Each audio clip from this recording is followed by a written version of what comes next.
Haleluya, shalom saudara. Bayangkan ada seorang pemuda yang berniat mengadu nasib ke kota baru.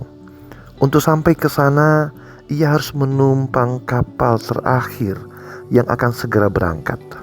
Masalahnya, karena ia pindahan, barang bawaannya sangat banyak dan berat.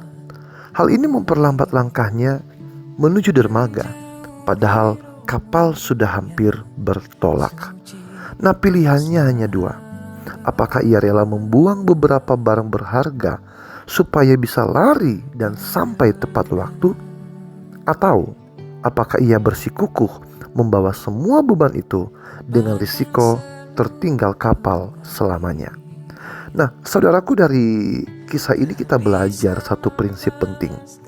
Memilih sesuatu yang lebih berharga seringkali menuntut keberanian untuk melepaskan. Mari kita belajar dari Yakobus pasal 4 ayat 7 sampai 10. Firman Tuhan berkata, "Karena itu tunduklah kepada Allah dan lawanlah iblis, maka ia akan lari daripadamu. Rendahkanlah dirimu di hadapan Tuhan dan ia akan meninggikan kamu." Nah, saudara, apa inti dari ayat ini? Sederhana, yaitu merendahkan hati di hadapan Allah. Saudara, perhatikan strukturnya. Teks ini dibuka dengan tunduklah kepada Allah dan ditutup dengan rendahkanlah dirimu. Nah, Yakobus sedang mengingatkan orang percaya yang mulai hidup seenaknya. Perilaku mereka sudah membawa dampak buruk, bukan hanya dalam gereja, tetapi juga merusak hubungan mereka dengan Tuhan. Nah, saudara, Yakobus memanggil kita untuk melawan iblis, mendekat kepada Allah, menahirkan tangan, dan menyucikan hati. Ini adalah panggilan pertobatan. Nah, sama seperti pemuda tadi yang harus melepas koper-kopernya, barang-barangnya, kita pun harus bersedia melepaskan perilaku yang didasarkan pada standar duniawi. Saudara, kita tidak bisa mendekat kepada Allah jika tangan kita masih penuh menggenggam dosa.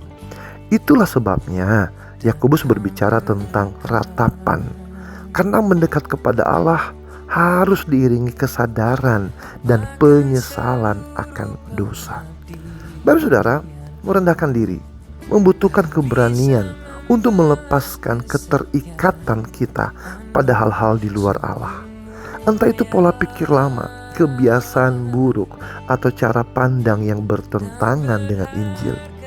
Kerendahan hati berarti mengakui, Tuhan, aku lemah dan aku butuh Engkau. Jadi saudara, dari mana kita harus mulai? Mulailah dengan bertanya pada diri sendiri, apakah yang saya lakukan ini sesuai kehendak Allah? Buanglah asumsi bahwa kita pasti benar, karena bisa jadi apa yang kita anggap benar itu ternyata salah. Namun saudara, ini kabar baiknya. Sekalipun kita sering berpaling, Allah tidak pernah melepaskan kita dari genggaman tangannya. Oleh sebab itu, mari kita hidup dalam anugerah Allah yang indah itu, sambil terus belajar menyerahkan diri kita sepenuhnya di hadapan Tuhan. Tuhan Yesus memberkati. Shalom.